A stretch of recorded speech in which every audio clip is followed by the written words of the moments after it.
গত বছর ৩ আগস্ট শহীদ মিনারে যে সমাবেশ হয়েছিল, সেই সমাবেশে উপস্থিত থাকার ভাগ্য আমার হয় নাই, কিন্তু আমি হৃদয় দিয়ে অনুভব করি গত বছর শহীদ মিনারে যে সমাবেশ হয়েছিল সেটা নিছক কোনো জনসমাগম ছিল না।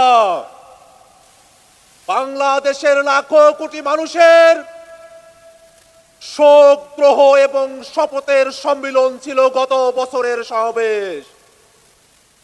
ভাইরা আমার, ২৪-এর অভ্যুত্থানের মধ্য দিয়ে এই বাংলাদেশে যে নতুন প্রজন্মের জন্ম হয়েছে, যে নতুন রাজনৈতিক জনগোষ্ঠীর আবির্ভাব হয়েছে, সেই নতুন রাজনৈতিক জনগোষ্ঠী এমন, যদি কোনোভাবে বাংলাদেশের কোনো কোণে কোনো বিপদ আসতে থাকে, এই প্রজন্ম জীবন দিয়ে সেই বিপদ মোকাবেলা করবে। ভাইরা আমার, নতুন যে প্রজন্মের জন্ম নিয়েছে, যে রাজনৈতিক জনগোষ্ঠীর আবির্ভাব ঘটেছে, আমরা এমন ভাবে নিজেদেরকে তৈরি করেছি, আমরা নিজেরা নিজেদেরকে জবাবদিহিতার মধ্যে রাখতে বদ্ধপরিকর। ভাইরা আমার, বাংলাদেশের মানুষেরা যুগের পর যুগ ধরে যে বঞ্চনার শিকার হয়ে এসেছে, সেই বঞ্চনা থেকে মুক্তির জন্যই আমাদের শহীদেরা জীবন দিয়েছেন। আমাদের আহতরা এখনো পর্যন্ত তারা তাদের অপূর্ণাঙ্গ দেহ নিয়ে আমাদের কাছে উপস্থিত হয়েছেন। ভাইরা আমার, নতুন যে বাংলাদেশের স্বপ্ন আমরা দেখি, সেই বাংলাদেশে আমরা আর বিভাজনের রাজনীতি দেখতে চাই না। এই বাংলাদেশের মানুষ হিন্দু, বৌদ্ধ, মুসলমান, এই বাংলাদেশের মানুষ খ্রিস্টান, বিহারি, চাকমা, সাঁওতাল, আমরা কারো মধ্যে কোনো পার্থক্য করতে চাই না। ভাইরা আমার, বাংলাদেশ রাষ্ট্রটিকে নতুন করে গড়ার জন্য গত বছর এই শহীদ মিনার থেকে ফ্যাসিবাদী ব্যবস্থার বিলোপের ঘোষণা দিয়েছিলেন আমাদের আহ্বায়ক। সেই ধারাকে সমুন্নত রাখতে জাতীয় নাগরিক পার্টি এনসিপি বাংলাদেশের রাষ্ট্র কাঠামোতে মৌলিক সংস্কারের কথা বলেছে। এই বাংলাদেশের রাষ্ট্র কাঠামোতে যারা ক্ষমতায় এসেছে, তারা জনগণের কাছে জবাবদিহি করে নাই।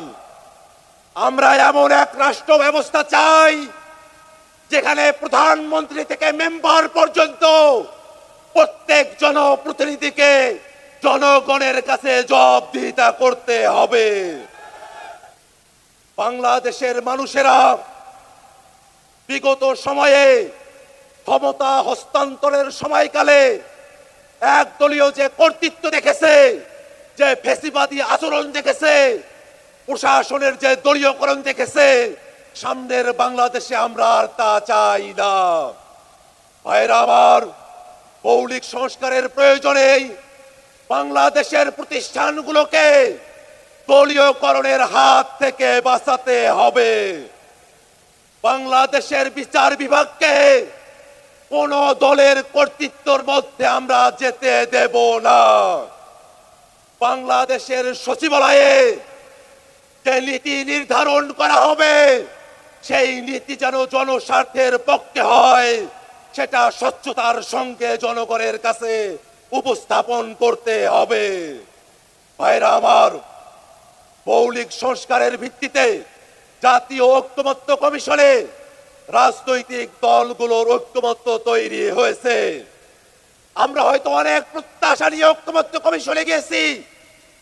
মৌলিক সংস্কারের যতটুকু প্রত্যাশা পূরণ হয়েছে, বাংলাদেশের মানুষ অপেক্ষা করছে জুলাই সনদের প্রত্যেকটা কথা বাংলাদেশে বাস্তবায়ন করতে হবে।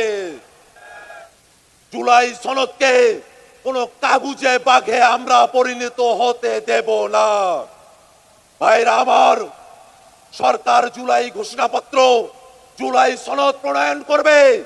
আমরা সরকারের কাছে উদাত্ত কণ্ঠে আহ্বান রাখতে চাই, জুলাই ঘোষণাপত্রকে সাংবিধানিক স্বীকৃতি প্রদান করতে হবে।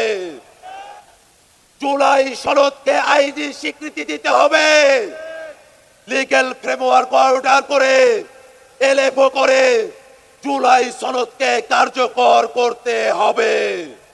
ভাইরা আমার, জুলাই সনদের সংস্কারকে অন্তর্বর্তীকালীন সরকারকেই বাস্তবায়ন করতে হবে। ভাইরা আমার, জুলাই সনদ এবং জুলাই ঘোষণাপত্র যাতে বাংলাদেশে বাস্তবায়ন করতে হয়, সেই কারণে বাংলাদেশের প্রত্যেকটা জনগণকে পাহারাদারের ভূমিকায় সজাগ দৃষ্টি রাখতে হবে। ভাইরা আমার, নতুন বাংলাদেশের যে ইশতেহার আজ ঘোষিত হবে, সেই নতুন বাংলাদেশকে সামনের দিকে এগিয়ে দিতে জাতীয় নাগরিক পার্টি এনসিপির সারা দেশের সকল নেতাকর্মী, আমাদের যুব উইং, আমাদের শ্রমিক উইং, আমাদের ছাত্র ভাইরা, বৈষম্যবৃত্তি ছাত্র আন্দোলনের সকল সহযোদ্ধা, সকলকে সজাগ থাকার আহ্বান রাখিয়ে আমি আমার বক্তব্য শেষ করছি। ইনকিলাব জিন্দাবাদ।